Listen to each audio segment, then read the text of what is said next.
Hey, this old guy told me this joke about this nun and the taxi driver, all right? Y'all check it out. So it was this nun and this taxi driver. The taxi driver pulls up, the nun gets in. Taxi driver is looking back at the nun, then he looks forward, then he looks back at the nun, then he looks forward, and then the nun was like, what's wrong?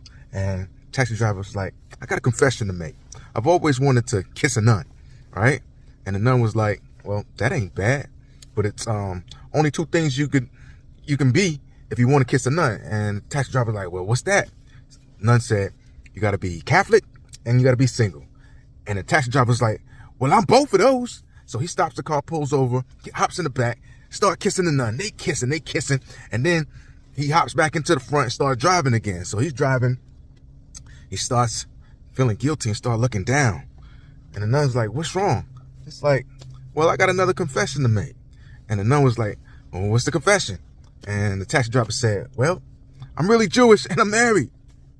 So the nun said, you know what? That's not bad. Because my name's Victor. And I'm going to a costume party.